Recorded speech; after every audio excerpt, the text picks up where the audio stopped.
Welcome to Talking Heads on USA Global TV, starring the one and only wonderful Dr. JACALYN. It's a prestigious place where world-class influencers and experts meet, and where you'll find the most trusted advisors and coaches for all things in life and business. Visit usaglobaltv.com to sign up for our newsletter, get the value you need, and be first about events and giveaways and other valuable content. Connect with us. Email Dr. JACALYN at usaglobaltv.com to talk about how you can become part of USA Global TV. That's USA Global TV, where the doctor is always in.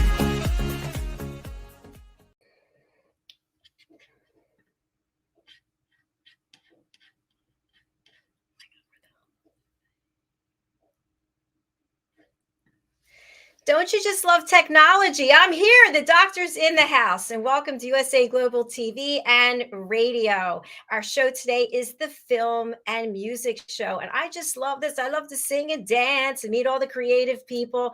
And I just am so much in love with my co-host as a friend, a person, as a human being. She is truly amazing. And she's brought a fabulous guest to the show today. So let us welcome first international award-winning singer, songwriter, author, vocal coach, and so much more. The Queen, Madeline Chan herself, is here with us. Let's bring her out. Oh, thank you, Dr. JACALYN. Oh my gosh, I'm a princess. I'm not a queen. I don't want to be a queen. Well, I continue to learn so much from you all the time. And for people who don't know, Madeline is my vocal coach, and she and I are co-writing and co-producing, I guess, a song together. And she is also a phenomenal instructor, and she is teaching the power of listening, some of our courses in the listening series with me. And we just had one this week, and we've gotten nothing but great feedback. So thank you, Madeline. Oh, did we? That's great. Fantastic. Well, we need more people on these courses. But anyway, yes. So today's show, shall we talk about today's show? Yes. Go ahead. Tell us. Super excited. Oh my gosh. Yeah. I've known him since 2014. He's a wonderful guy. He's a DJ, entrepreneur. He's got such a big heart for the community, and he really supports a lot of diversity of culture and music. And where normally corporate radio won't play certain music, he plays it because he plays it from his heart. He is none other than DJ Big Scott. Here we go. Let's welcome. Hello. Hi, Big Scott. Nice to have you with us.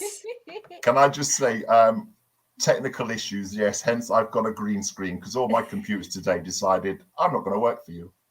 No? It's You're going all global, energy. but it is. But hey, it makes me stand out. So. Exactly. Fantastic. Well, Madeline is clearly a big cheerleader of yours, a big supporter as of so many other people. I'd love for you to just start this interview with telling us who Big Scott was before he was Big Scott. How'd you get to be Big Scott? Well, Big Scott started off as a military child many moons ago. Sort of lived all over the country, experienced different cultures, different types of music. Joined the forces for a while. That wasn't for me. Tried to do the 9 to 5. That wasn't for me because wherever I was being silly or Larry or just chatting or telling people about new music. So people said, "Oh, do you know what? You should think about a career in music." So for the last 30 odd years, I've been trying to find my place and fit in within the scene. So instead of fitting into somebody else's niche, I've carved my own. So before that, Big Scott, well, he started on a community radio station. I was getting sent too much music that I could actually physically play on the show. So I decided to set up my own network.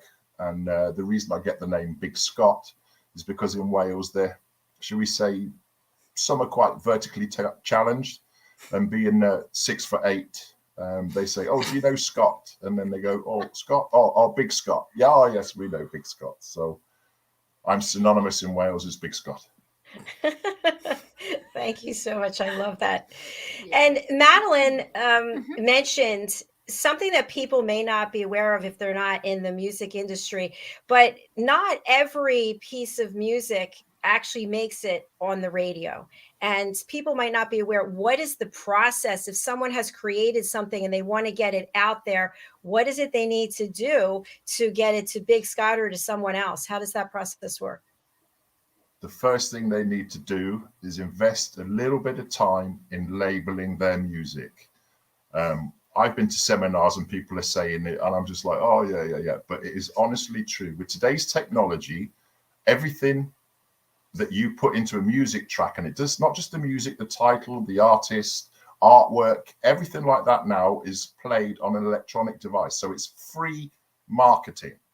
The simplest thing, if you go to my website, I've actually created a video on how to label your music correctly, because if you do that, you have got 90% more chance of being played. If I just have to drag and drop your tune into my PlayStation or my station playlist, I'm going to do it because it's only going to take me 30 seconds. If you haven't done it, for every person that sends me a piece of music, it can take 2 to 3 minutes to label one track. If I've got 5,000 tracks of that, which am I going to do first? You know, my motto is meet me halfway and we can go all the way. Label your music, get a little press pack together. It doesn't have to be anything special, but your contact details. If you've got a YouTube, get a little video on. If you've got a Mixcloud or SoundCloud, put a demo on, just so people have got an idea, have got a flavor. Because sometimes when I book festivals and stuff, I'm looking for a certain sound. It might not be a certain artist, but I'm thinking, well, I've gone from that level of music. I just need something to sit in between. So give me a taster, give me a teaser. Don't bombard me with too much information in the first place. Do a little teaser, excite me. Do you know what I mean? So that I want to go and look for your music. You know? He's an advertisement himself, isn't he, really? Yeah. Oh, I you're love great. that. You're great. But that's the main thing. Is the first thing, the fundamental thing is label your music. And if you can't do it, somebody within your circle of friends or family will be tech savvy. And as I say, you can watch a 3-minute video I did. You can do it yourself. Boom. That will open so many doors for you. You know, as you know, being producers yourself, if it's halfway done, you can get it out there. If it's got too much work to do, then it goes on the back burner. Do you know what I mean? At the end of the day, you're invested in yourself and invest in that little bit of time to let somebody know if they're hearing that piece of music, if they're listening on their phone, they can look, they can see the artwork, they can see the name of the track, they can see your social media links, because as soon as somebody hears you, they want to follow you straight away, not go scrabbling, you know. So as soon as you hear it, boom, get on it, you know. And that's what You and I Radio does. So I tell you what, Dr. J, seriously, Scott, I see another show coming along with Dr. J and Big Scott. Honestly, I do, about radio. Well, I tell you, there's so much music out there. I can't physically listen to it myself. You know, I was looking the other day, the statistics, over 5,000 hours of video are going up onto YouTube every hour. You know, so you take into consideration Mixcloud, SoundCloud, and stuff like that. You know, there are massive computers taking up all this music. Nobody could physically listen to every piece of music that's being produced, whatever style or whatever genre. You know, so it's a big sea out there, and I'm a small fish, but you know, I'm like one of them grouper whales. I try and grab as many as I can on the way up. You know, so. I love that. Big Scott, you alluded to this in the beginning when we started the show, but artists, the way artists get paid today is different. It keeps changing over time, and it's getting more and more difficult for creatives to be paid as they should. What have been some of the changes that you've seen in this area during your career? Fundamentally, where artists' wages are concerned, not a lot. Not a lot. You know, like any industry, there should be certain levels. And for the first 6 months to the year, when you grind, you know, you're finding your feet, you're finding your style or whatever. Yes, do some free gigs, do some open mics, do some charity and stuff. But you've got to make a fundamental decision before you start. Why are you creating the music? Is it just for fun and you want to do it at the weekend or at a festival or whatever? Then fine, you know, a couple of quid here and there, that's not a problem. But if you want to make a career from your music, then you have to treat it like a business. And that's the fundamental difference. Is like you've got your on-stage persona and then got your off-stage persona, you know. So you've got to learn well, decide which way you want to do. If you just want to sing and you're happy with your friends doing pubs, clubs, etc., then you don't have to be that tech savvy, but you still need a basic page where if somebody says, oh, I want you to listen to this artist, they can look at you, they can listen to you, they can hear you, they can contact you, bang, within one page. That's as simple as you need to be as a beginning artist. You know, be easily contactable, you know, and then once you've sort of crafted your skill, then there should be an intermediate level where you're getting 50, 60, £100 or whatever the venue can afford. But then if it's a business, you should go up to another level and you should be commanding a certain fee. One thing that surprises me is during the pandemic and stuff, that could have been a perfect time to reset the respect for the creative industries, as I was saying earlier on. You know, that kept us all sane throughout the crazy times, but it's weird how the people that keep your mind and body and soul active live on love, you know, but love doesn't pay the bills. But where money's concerned, there's a lot of money being pumped upstairs, and it should be sort of, there should be more trickle down, you know, there should be more trickle down. And especially today, you know, I think a lot more musicians have been created in the lockdown because they felt that they need to express themselves and to vent. You know, so, and that's what creativity is about, is venting something or saying something that you want somebody to believe in, you know, or disbelieve. You know, it's creativity is the key force, and it doesn't get paid enough unless you're in the higher echelons, you know.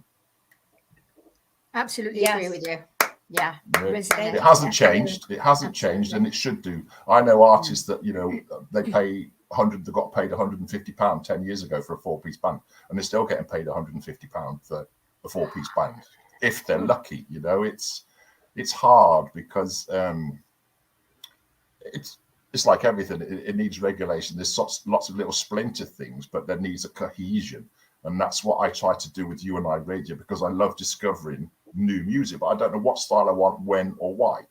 So the whole premise of the station is that whatever hour you're listening to, you might be listening to a mainstream classic artist, and then the next song that's playing could be an emerging artist, but you would never know, you know, because certain radio stations, you have to tune in at this time for an hour or whatever. The dream of you and I Radio is every day of the week, we go to a different continent, and there's somebody presenting from there with their eyes and ears on that musical world. You know what I mean? And then say the next day we do UK or Wales or whatever. You know, there's so much crossover that can be done. But it's teaching the new generation of musicians how to do it, you know, from your bedroom or your front room, like I'm doing, with a laptop and a green screen. You can be global, you know, but you've got to work at it. You know, a prime example is a good friend of ours, Ozzy Lino, always wanted to hit. Said to him, get your social media in place, because you never know when the big hit's going to come. And then he got one with singing Prince on the tube with those two young ladies. And I spoke to him afterwards. I said, well, what did you get out of that? He went, mate, the first thing I'd have done as soon as that video started to go viral, post my URL link in it. If you want to speak to me, speak to me. You know? Yeah. Everybody wants the viral hit, but are you ready for the viral hit to maximize it? You know, because you only get that one chance. Definitely. You know? That is a key. Yes. That's a key. Are you ready for the viral hit? Yeah. That's what we're all bigging up for. But when it happens, are you going to be bowled over, or are you going to be like, ha ha ha, bring it on? You know? Big Scott, another question I have for you is, how important is it for new artists to create a certain branding about themselves that makes them stand out? So, for example, we can all think of various artists. Maybe they changed their name, and their name has it's a symbol, or it's just one word, and then they have a certain appearance. And even though you're on the radio, wherever it is, should you do something like that to make yourself really stand out? Well, that leads back to the question, are you doing it as a hobby, or are you doing it as a business? If you're doing it as a business, then yes, it's part of it. You need to have somebody in your team to deal with that, because with the band, it's not just the performing, you know, it's the traveling, it's the logistics, etc., etc. So if let's say we've got a 4-piece band and you want to make it you have your on-stage responsibility and you have your off-stage responsibility. So one of you might be the driver, so you deal with the logistics of getting you from venue to venue. Another one might be really good on computers, so they do the social media. You might have a friend or a wife or a daughter, husband, son, that's good at accounting. Get them to do your accounts. You know, in the beginning, use the people around you with them skills. It's all about skill sharing. And when you've got people to skill share with you, they believe in you. And if they believe in you, they're going to market you better than anybody else can do. And that's what you need to do in the interim. But then people say, oh, well, I need a manager now. You only need a manager when you've got too much going on. You know, you've got too many gigs coming in and you need somebody to overhaul the whole thing. So then you need a manager. Until then, use your friends, use social media. Today's technology makes it so easy. Invest a day in looking at what other people use, how they do it. A basic page. Listen, look, contact, you know. It's as big or as little as you want to make it these days, you know.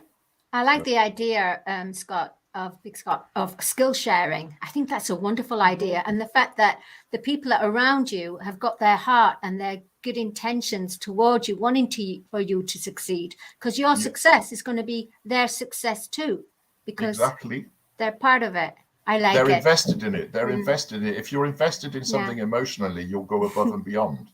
Yes. You know, so absolutely good key points. Yes. And that's Big what Scott, I try to do. Yeah. You're doing a great job. You'll have trouble shutting me up. You mentioned about a manager, and then when the gigs or the business starts rolling in, is there sort of a threshold that has to do with the monetary aspect of it, where you're making so much, I'm putting that in air quotes, whatever that amount is, that now you need to outsource and start employing people?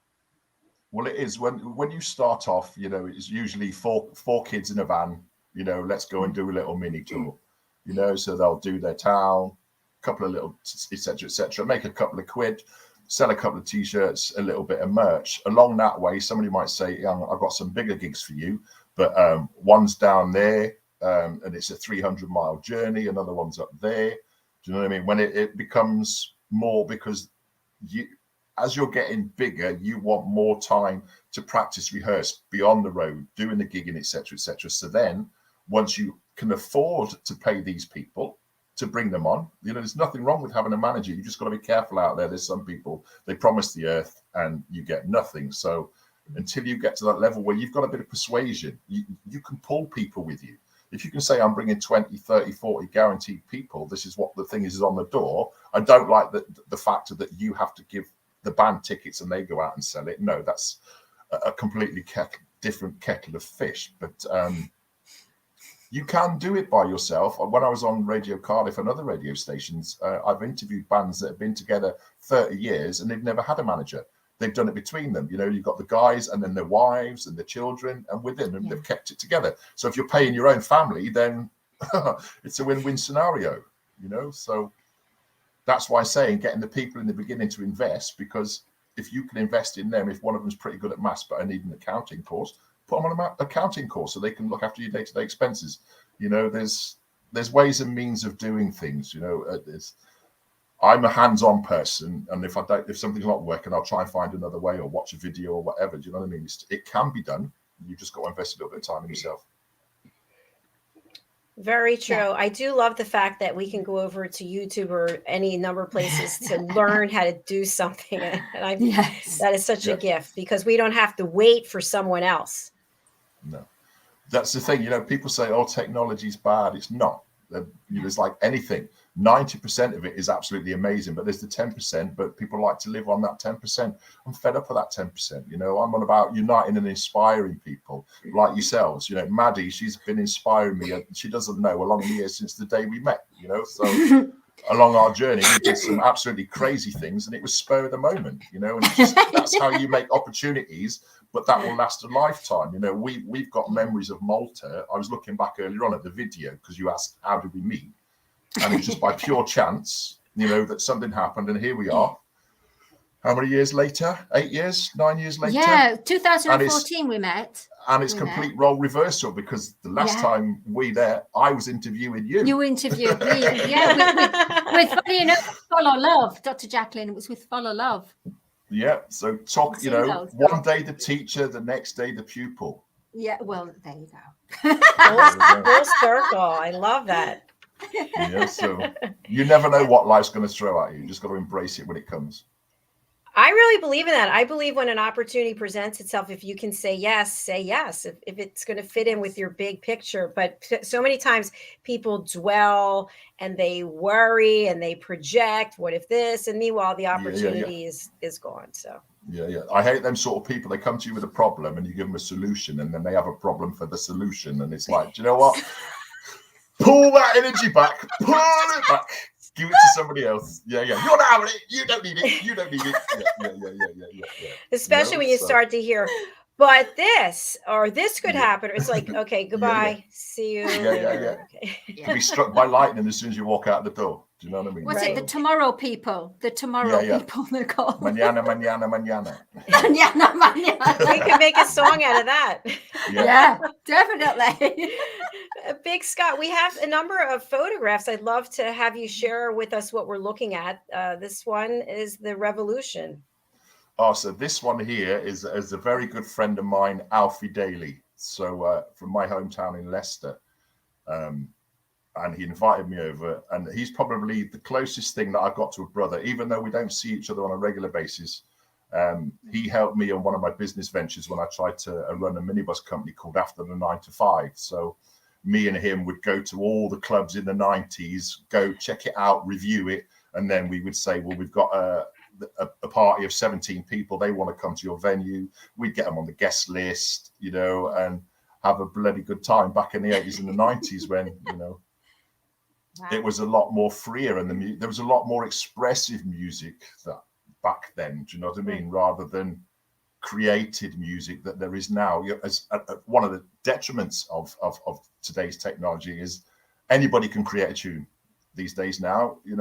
My daughter from 4 years old, she showed me a little loop machine, put in a couple of beats, couple of rhythms, couple of harmonies, boom, you got yourself a dance tune. So it's like photography. The world and its wife is a photographer now because they've got a camera in their pocket. So finding real true art, we're being bombarded with data, but how much of it is worthy and how much of it is just cannon fodder, should we say? I don't know. Good points. Thank you. Now this one is that was at Radio Cardiff. That is I can't see her face now. Hey, I'm glad you've got that there, because I'm like going right up to my screen. That's a young artist. She's not singing anymore. She's but she's doing her name will come to me. But she started in the music and now runs a center for teaching kids creativity and music from a very young age, So not every musician stays in the music industry. Some go off and do work in care homes. You'd be surprised if you touch. One thing I'd love to do is if we were able to switch off every sound of music that we hear on a day-to-day basis, how quickly would we go mad?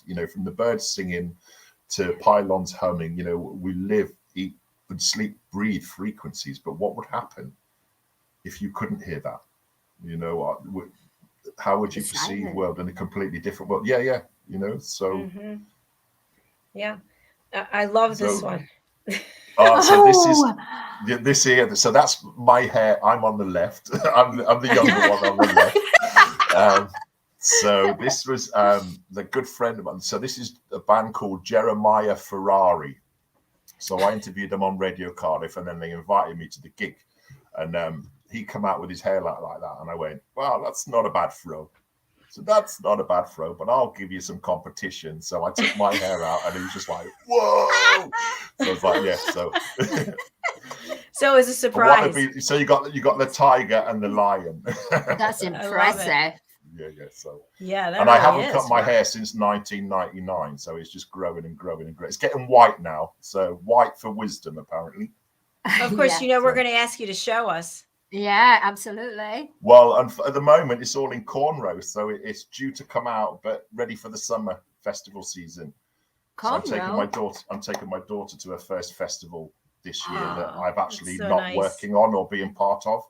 So it's going to be really weird being a punter, you know, actually experiencing a festival as a paying guest. You know what I mean? So that's quite surreal. I'm sure I'll be walking around with a clipboard going, "Oh, that needs sorting. That needs sorting." Yeah, I was going to say you will naturally. Or somebody won't turn up to go on the mixing desk and they'll be like, "Oh, Scott, can you jump on and have a little mix?" Like, okay. You know, so. But that's what I love about the festival. There's opportunities that always arise. You know, there's always. I run festivals and you're booked up, and then a week or two before an artist will pull out, you know, so it's always worth just touching base and saying hello. And don't just treat a presenter or a DJ as an entity, treat them as a person, you know, even when you haven't got music sent out, just say hello or touch base, or, you know, it's all about friendships. It's all about partnerships. You find a lot of artists that, you know, when they're releasing something, they're your best friend. Hi, mate, can you share this? Can you share that? Can you share the other? And then when you ask for it in return, it's like they turn a blind eye, or unless it makes them laugh or giggle or think. Do you know what I mean? So, Yes, so true. Good advice. How about this one? Whoa. So this Look one. at those clothes. So this is my samba band getup. So I'm part of a samba band called Barracuda. And this was a festival of basically it was a protest because one of our emerging artist venues was being demolished. So we paraded through the streets to let people know that we need more and more music venues and not gentrified city centres. So how did it go? Oh, it went really, really. The building, literally, they've smashed everything down from the back of it. You look at it, it's still the front's there, but it's all covered in scaffolding, and they're going to stick a tower block in there sometime soon for more student accommodation. But that's a completely different story. So that's another show. Let's not go there. That's another Let's show. Not go there. We've got 3 more pictures. Let's take a look. It's cute.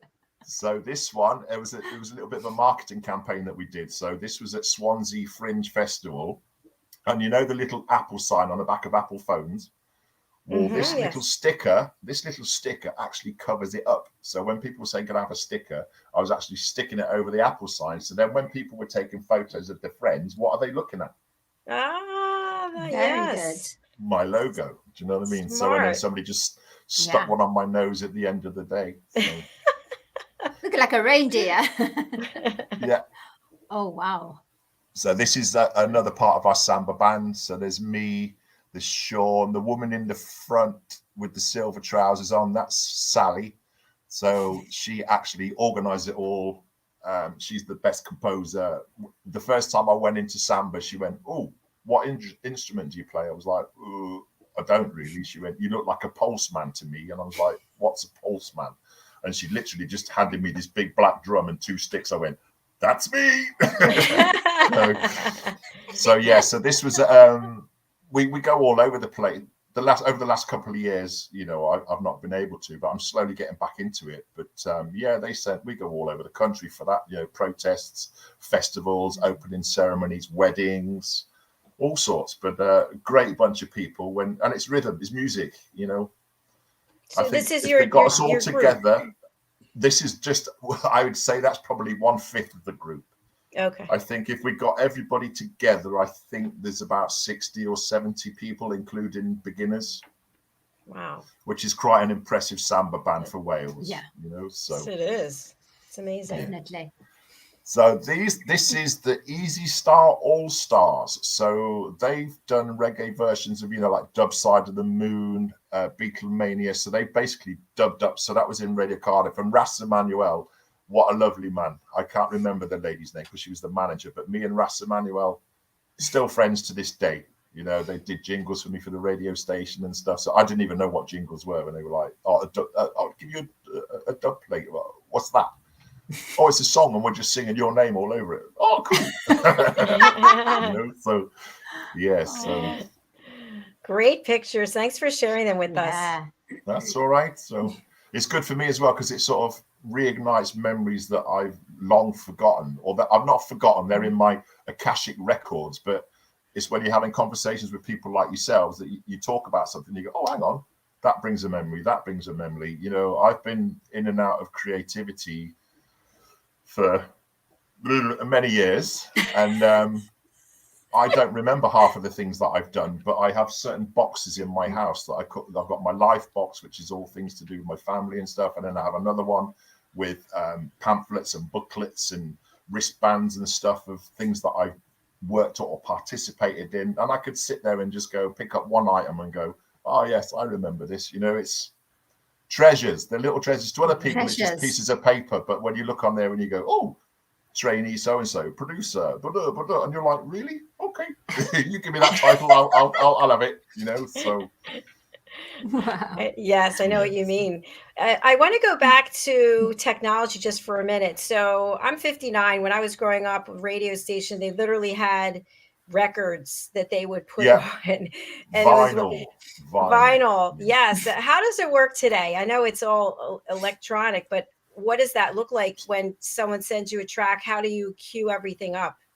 Most of the stuff I get today is sent via MP3 or WAVs online, you know, so that's why it's more imperative that you label your material. So then when I go to my box, I've got the song name and the artist rather than file 27 take 906. And I'm like, who's this? Who's this? You know, because there's nothing worse than hearing a piece of music and falling in love with it and not having a clue who it is.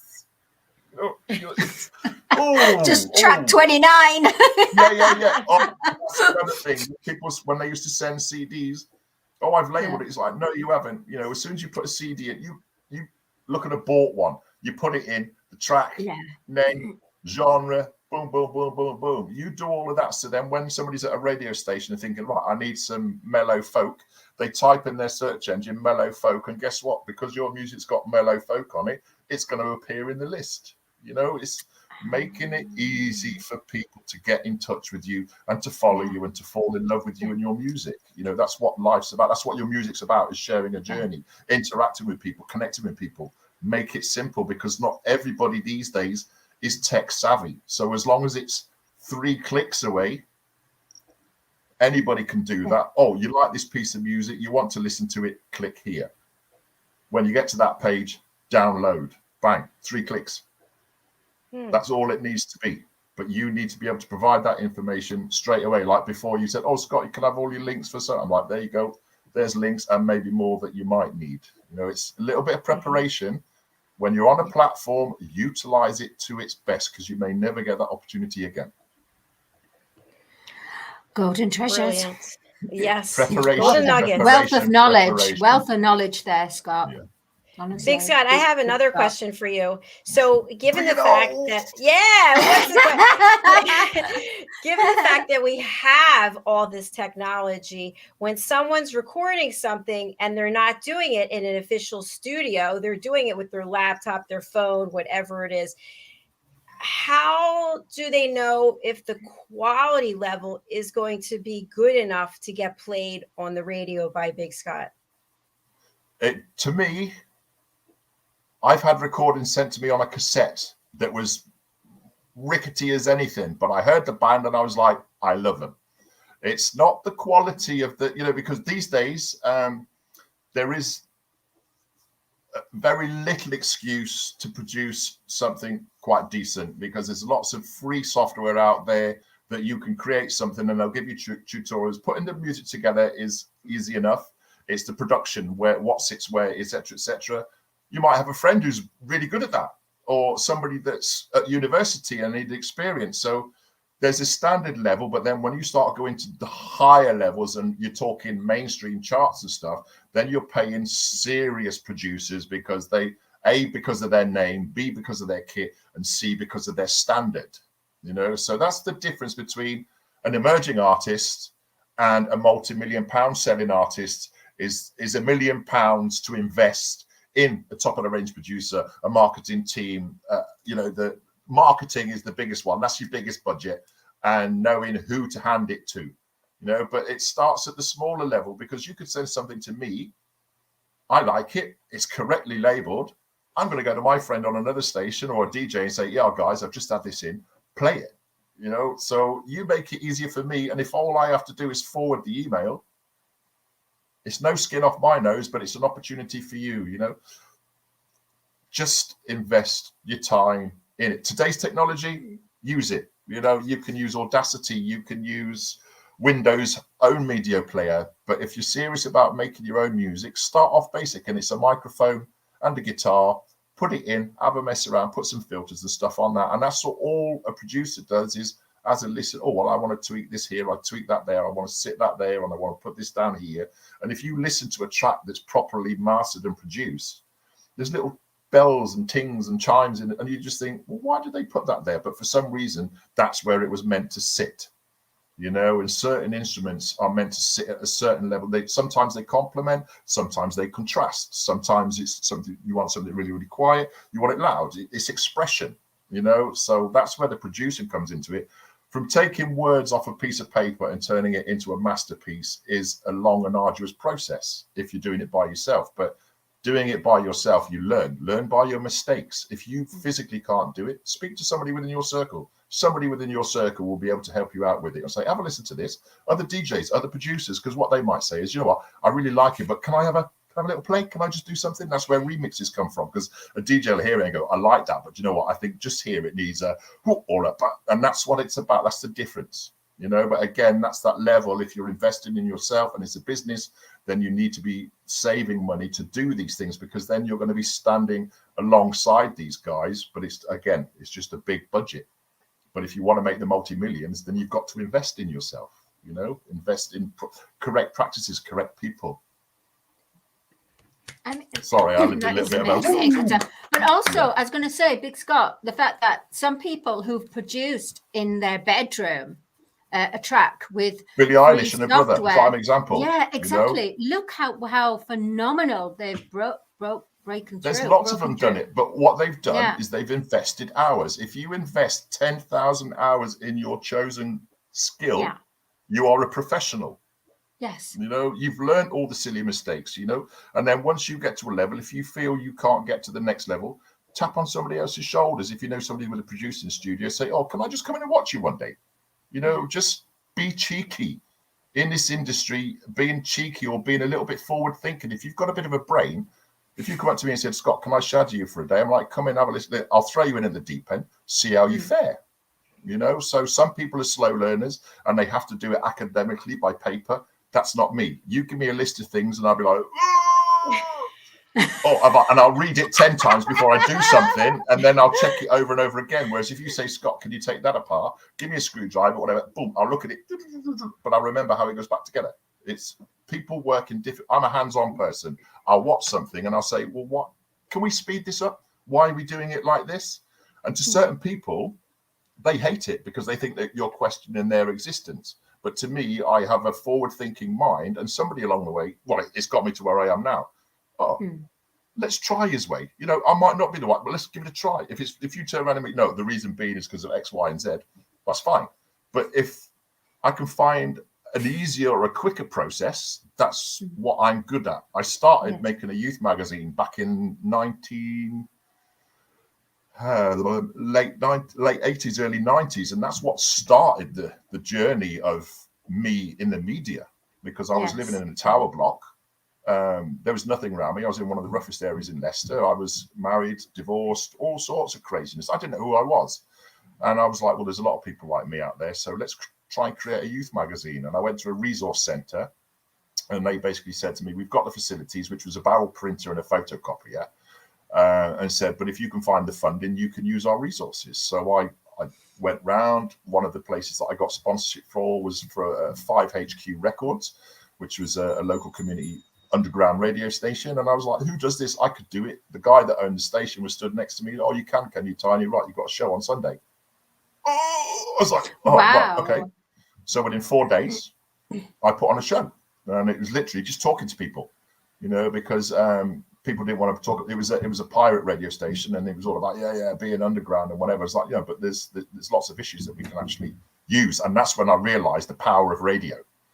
You know, me sitting on a microphone and saying, talk to me, because I picked key issues like smoking cannabis and, you know, issues that were prevalent, but nobody else was, or they were afraid to touch it.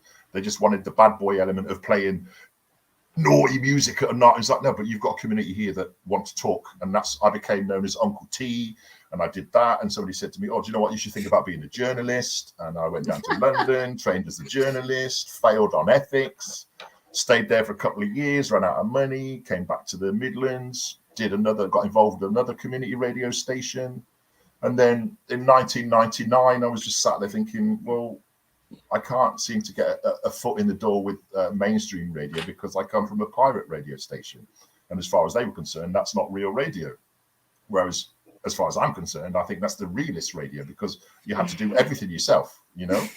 You don't sit one person in the studio and have 5 people around you feeding you bits and bobs. Everything I've done is me. I'm the presenter, I'm the producer, I'm the director, I'm the T-boy. You know, I'm the gopher. And once you've got all them skills, and I just learned them along the way. That's me too. Yeah.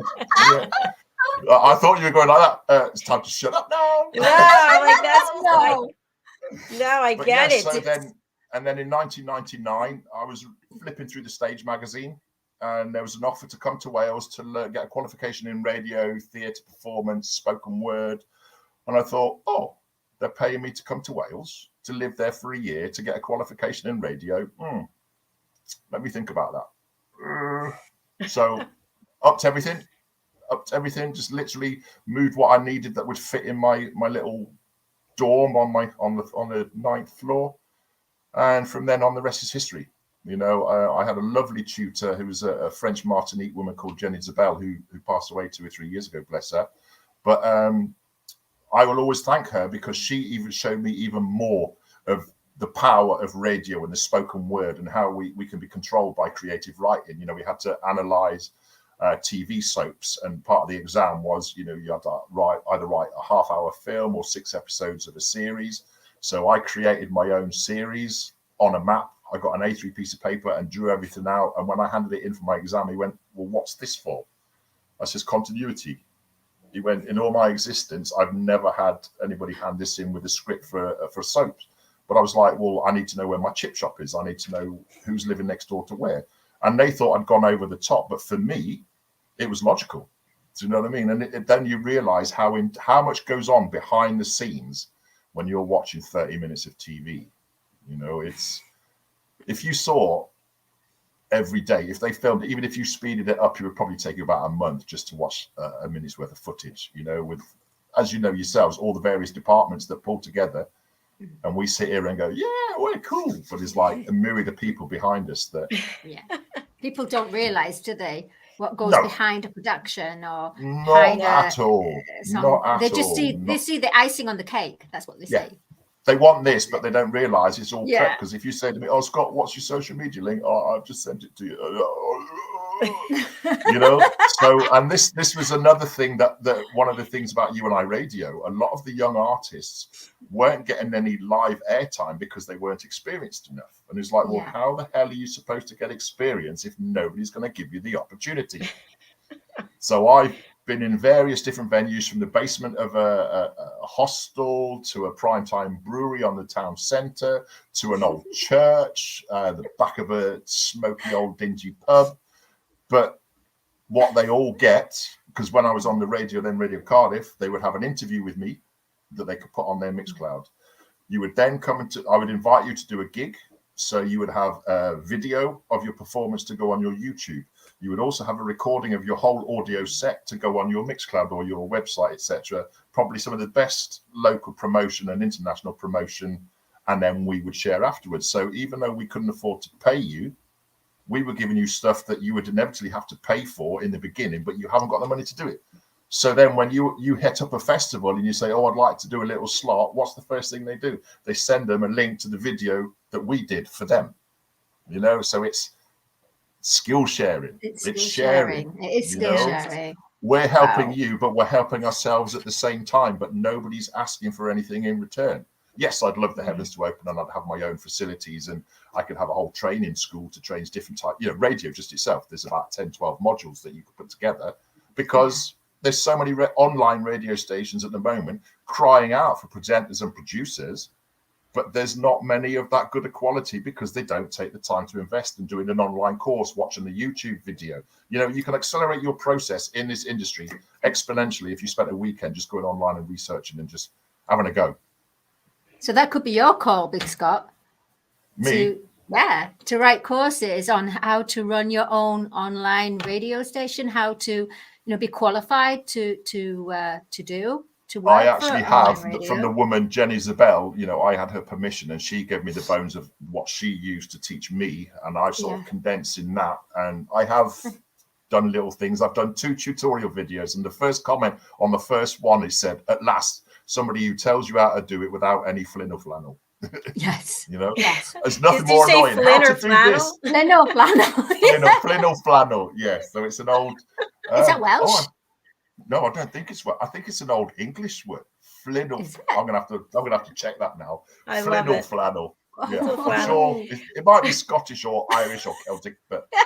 Don't quote me on that. Don't quote me on that. Yeah. Big Scott, I want to ask you another question. You mentioned about all of these different venues where you've, these gigs that you've had. What does your travel kit look like, so to speak, for your equipment? What do you take with you in order to be able to just let Do you your know how simple channel- it is? How Tell simple us. it is. When you go to a travel shop, you have 3 size cases, don't you? You have a small, a medium, and a large. All the Yes. stuff that I need to broadcast fits in a Yeah. medium one. Wow. All fits into a medium one. Yeah. That's impressive. Because That with is- today's technology, it could be even simpler. You can actually do it off your phone these days with my station software. You could actually be streaming from your phone. So since I've started because I started on pirate radio, so I was cutting and splicing tapes and having vinyls and CDs. But I've taught myself over the years how today's tech. I'm not up there. I'm as soon as you blink, you're 6 months behind with today's tech. But if you've got a bit of a brain about you, just have an explore, and that's all I've done. And during the pandemic, the first lockdown, me, my friend Lloyd, who's the chief technician for UNI Radio, and Tina Rogers, we did an 8-hour live broadcast from 6 different venues, all through our radio network, just as a tester. So it just shows you it can be done. But one thing that did highlight was going back to what you were saying about money and it being a business, the artists that are earning $1 million plus and have got management and teams like that, they were having green screen studios and it was all lights, flash, and blah, blah, blah, blah, blah. But then when I was asking a musician to just plug in a microphone and stream like we're doing through here, they didn't have a basic microphone. They didn't have a basic sound card. They didn't have a basic video camera. So they were caught on the back foot, and we lost a lot of musicians through the pandemic because they had to submit to doing mainstream work to keep the roofs over their heads, so some of the archives I've got now, they're artists that aren't singing anymore, but hopefully in 10, 15 years time they might do, and I'll say, oh, do you remember the first time you did a gig? Oh, let me just find the video, like we were doing today, Maddie. Yes, I know. I couldn't believe it. So there's years of archives. I've got years and years of archives, and I haven't. It's impressive. Very. To be honest with you, since the pandemic, and I had a bit of a scare last year. The radio is going. I've got DJs and stuff on doing it, but I need to get it out there. I want it to be as big as it can possibly be, and I need a good team and a creative team. And initially it's voluntarily, but the big sponsor came along. I could syndicate this. I could have people linking into my radio network all around the world playing different music rather than pre-recorded music. We can go to a studio in Africa and they've got a live band in there, or we go to Brazil and there's a live band in their studio. It's. I can see a business talk radio, can't you, Dr. G? I think we should get Big Scott involved with World Jenny's Day too. Yes, World Jenny's Day for sure. Absolutely. What's that? I haven't spoken to you about that yet, but yes. Yeah, it's an event that takes place. It's actually going to be here. We're going to be live streaming for 12 hours. Yeah. And so we'll talk a little bit more about it. Yeah. And listen, see how I'm open for opportunities for the radio and the artists that I have to be heard. I feel like a shepherd. I've got lots of my little lambs and I want them to, I shouldn't be saying that because I live in bloody Wales, but I must be an honorary Welshman now. I've been here since 1999, so my daughter's a fluent Welsh speaker, so I'm doing my bit for the language, so before you ask, no, I can't speak a word. I can speak a couple of words, but Morida, Panaunda, Nostar, good day, good afternoon, good evening. We're going to have part 2 with Big Yes, Scott. Big Scott, you'll have to come back and So see us much again more. because we have another show starting in just over 10 minutes. But I'd love to have you back, and also Wow, love has that to time talk gone to you. already? I know Yeah. it just flies by, but Yeah, I can it see that does. there's some other opportunities for us to work together and help other people. Always happy to share the love and the knowledge. So keep me in Fantastic. mind for anything that you do. And as I say, my socials are there. Check out You and I Radio, streaming 24 hours a day, 365 days a year. Every hour is completely different music. There you go. Look, all the different socials on there. But I can guarantee you, whatever hour you tune in, I'll pretty much guarantee it, you'll hear something that you've never heard before. And hopefully you'll fall in love with it. Because every song that it means something to you now, you heard it at the right time, at the right place with the right people, and it's there, so That's you never know, a future artist might be on there. And it's archives from when I started the radio station in 2015. So any artist that sent me music from then, it's still on there. So it's also creating a giant database. So when there's no show scripted, not even I know what's going to be playing. So 1 minute it might be folk, next minute it might be drum and bass, the next minute it might be folk classic. It's, as a DJ, people say, what music do you love? It depends who I am, who I'm with, what I'm doing, so that makes a lot of sense. Sometimes if I'm doing nothing, I just want meditative sounds. And other times I want to jump around like a fool. Do you know what I mean? We all have different actions and dances to different types of music. And that's the power of music. You can hear the first bar of a song that you really, really love and a smile comes on your face, so Power of music. that's what everybody's trying to do through music, is just make you engage with them, feel that way, so. And it's good thing that discovery is listening. That's our mantra. It's got so many phrases. Yeah. It's incredible. It's incredible. Discovery is listening. That's all the station is about. And as I say, it doesn't matter where you are in the world. And if you've missed any of the shows during the week, all I would say is tune in between us on a Saturday and Sunday between 10 a.m. and 6 p.m. GMT. And we replay all the shows that people have missed during the week. So world music, classic folk, dance, drum and bass, dubstep, reggae, Motown, salsa. We do have a worldly mix, a show called a Worldly Mix. So we also have you heard of Putumayo Records? So they're a world-renowned, literally they scour the world every year for new and emerging music, and they do a show every week highlighting different parts of the world on there, they're the first of what I want to do. Do you know what I mean? So they go around their part of the world and different music from different genres. So every week it's something different, so hey ho, I know you want to go. We don't want to go, but yes, we have to go. And I'm super excited when Madeline and I finish our single and we get it labeled correctly. We can send it to you. Well, ask Maddie when she sent me the music for the stuff for her book. What's the first thing I did for you? Yes, you did. You'd put it all into audio files for me and labeled it and everything. And he's actually in Star Child as well. He plays Professor Carl. He's the operator of Cloud9, but that's another show. The musical technician of Cloud9. The musical technician. What better title can you ask for? It fits perfectly. I can see it. All right, Big Scott, we have your links out here, but if there's one or two you just want to mention. Yeah, just if you want to get hold of me personally, go to bigscottradio.com. If you want to listen to the music, go to youandiradio.com and just type in the letter U space the and sign space I, and it should come up within the first 5 or 10 of your search engine if you do Google, because we're up there. Yay! And it's a good thing you're Big Scott, because there's so many links here. We would be blocking you out, just putting them on.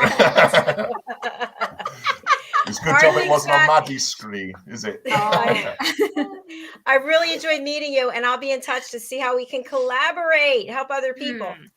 Yes, definitely. You got my details now, more than enough details. So thanks for having me on, guys. I know where to get you. Yeah, I can't run away now. Yeah.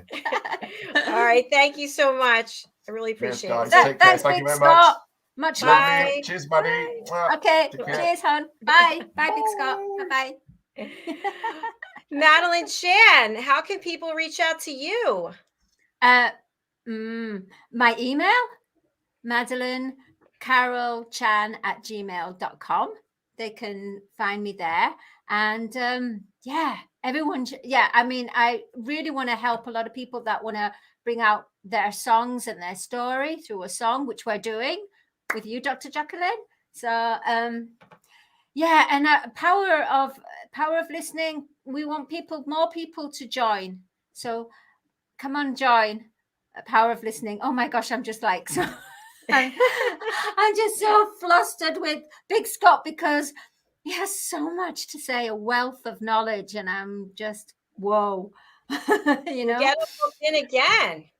yes. Get him back here. Yeah, again. I was thinking that actually. Yeah, I think it makes sense, doesn't it? Because there is a certain time when Big Scott had cancer and how he got through it and everything. So it'll be interesting how he tells his story and how he was in the hospital still doing his radio show. Yeah, honestly, Whoa. it's incredible. The story is incredible. In fact, next week,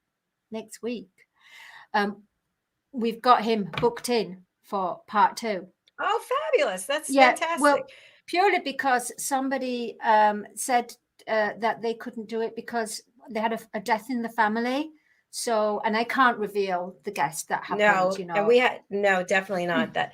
But so that's great. So Big Scott will be here next week, and then I can have a chance to chat with him and see if we can broadcast on this platform. We'll broadcast his channel on this platform. We'll be together. We'll see how that will work. Woo, music all day. You know how it is. Right. You know, I knew you would feel this. I knew you would. Absolutely. You just take everything in the way and go, okay, let's put this together. Oh, let's make a cake here. And let's make these people. Let's make another cake here. You're the primal sauce. You are the primal sauce. Thank you, my dear. But right now we got to close the kitchen. Yeah. We're going to close the kitchen. We've got the wise ones coming up, and I've got to get over to the other studio. So goodbye for now from Madalene and from me, from Big Scott. See you later. Bye, everyone. Bye. Much love, Dr. J. Okay. Much love to you too. Bye.